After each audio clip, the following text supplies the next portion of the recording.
Welcome to Francis Quilts, the site dedicated to the wonderful art of quilting, with a few other fun things thrown in as well. If you like what you see here, be sure to give it a thumbs up and subscribe so that you can be notified of future videos. Hey guys, welcome back to Francis Quilts. This week we are on week 4 of our grid quilting challenge. I've been trying to come up with some different grids to play with each week and have been having a lot of fun. I've been scouring the internet looking for ideas, and today I have hit up on clamshells. Now if I'm going to do a large clamshell, I'm going to use a ruler because I can just keep it very even and very straight and feel very comfortable with that. But what if I want to do some itty bitty clamshells? And that's what I'm playing with today. I've made a couple of changes to my setup. First of all, I'm using a thread that has a little bit more color to it because last week you really couldn't see the stitching. You could see the machine going up and down, but you couldn't see the stitches. So we're going to use a light gray and see if that helps you to be able to see it better. And then secondly, I have just added that extra layer of wool batting to the whole thing. I decided it looked so much nicer last week when I did that, so I did it again this week. So let's just go and have a look at what we can do. As we get started today, we're going to be making clamshells. Now, I originally had thought I was going to do my clamshell on the 1-inch grid, but when you start here and you come up like this and then back down, that makes a 2-inch clamshell, and that's pretty big for what we're wanting to do. So I'm decided to mark some of these grids in half, so I now have a 1/2-inch grid here. So when I make my clamshell, I'm going to start here. I'm going to gently curve up to here. I want to hit that point right there, and then I'm going to gently curve back down to here, and then do the same thing, up and back down and up and back down. Now when we get to the end, we're going to come up here and we're going to do a 1/2 one right here so that we're hitting where that circle was right there, or arc was. That we're going to hit that right there with the next row. So let's just make a start. Okay, I'm going to start in this corner. I'm going to work my way up to here and then back down to here, and as gentle of an arc as I can do. One thing that I did do this time is I went back to my open-toed foot rather than my ruler foot. Just having that extra space in there means that I hopefully can see those points a little bit easier to make sure that I'm hitting them. My problem with this is always going to be keeping that arc smooth and hopefully even on both sides.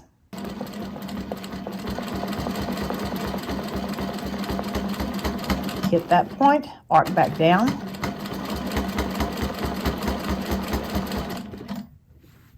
Doing another one. Hit that point, arc back down.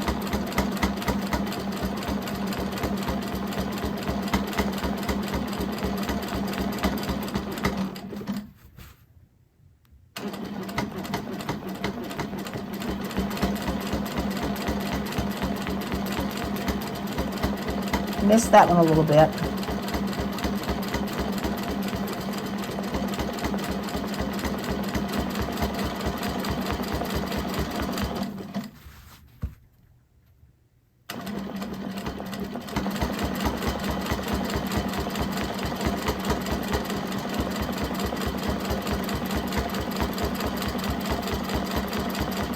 Okay, we're going to stop there. So we will travel up this line. So now we are going to be starting here, and we're going to be traveling in an arc down to that point right there, which is the middle of the arc that we did previously, or of the clamshell that we did previously. So we're going to come here, and then we're going to keep going back the other direction. I'm wondering if this direction will be harder. We'll see.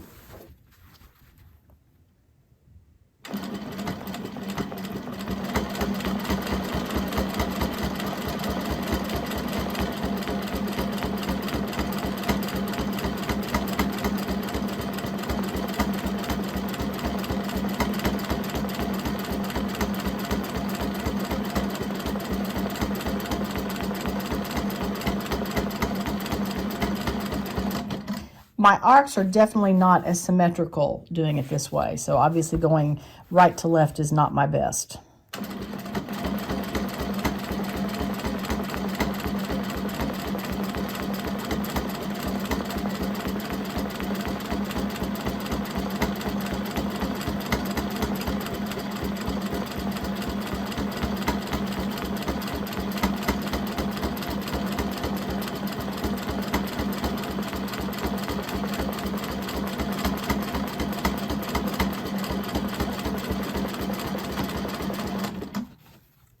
Now that I'm back to here, I can start doing them back this direction again.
All right, that I think actually looks fairly decent. I think it will look even better once the grid lines are gone, as we've learned. Now, I wonder what would happen if we made them even smaller, if I divided this grid in half again. Maybe I'll try that and come back. Okay, those grids are pretty crazy, little teeny weeny things, but let's just see what happens with them. It may look kind of nice.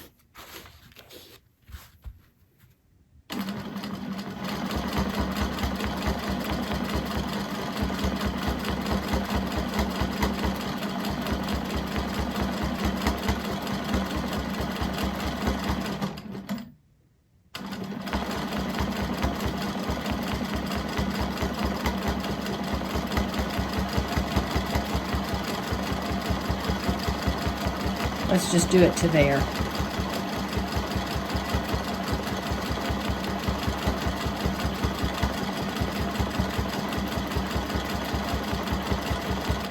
I was about to say that it made the arcs easier to do, but those last two look horrible, so maybe it doesn't make the arcs easier to do them smaller.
Wow, I do like how that looks. I can't wait to spritz out the lines and see.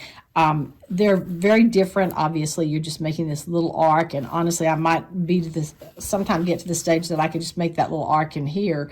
But I do think it helps having this entire grid drawn. So let's spritz out some lines and see what it looks like without the line showing. All right, let's have a look at it. This is after we have spritzed out all the lines, and I do think these look pretty nice. I'm very happy with those. Obviously, there's a few right here that I didn't round off well enough, so I'll need to practice on that. And as you saw, I especially need to practice when I'm doing that right to left. I think that's my hardest one to do. But look at this up here. I really like that when we brought the scale down just a little bit more. You might not want to fill an entire quilt with this, but I think for certain areas of background, that could really have a dramatic effect, and I really do like that a lot. And flipping it over to the back here where you won't have the thread color showing, and again, this is the back side, so you don't have that extra puffiness from that extra layer of batting. That still looks pretty nice. I'm pleased with that, and with that as well. So I think we're going to call this one a success. As I said, I think that one is a keeper. I'm going to definitely put that into my list of grid quilting that I can accomplish easily and that I think might be helpful in future quilts. And if you are thinking about getting into ruler quilting, I will encourage you to check out my new online course called Keeping It Straight, 8 Ways to Use a Straight Edge Ruler. Straight Edge Ruler is the best way to get started with ruler quilting, and I give you a lot of great tips and tricks for how to use those rulers. So I'll put a link to the video here and check in the show notes for even more information. Thank you guys for joining me today, and I hope to see you next time on Frances Quilts. Remember, if you like what you've seen, be sure to give it a thumbs up and subscribe. Please check out my website and daily blog at francesquilts.com, and I can be found on Facebook and Instagram at Frances Quilts. Thanks so much for joining me. Hope to see you again soon.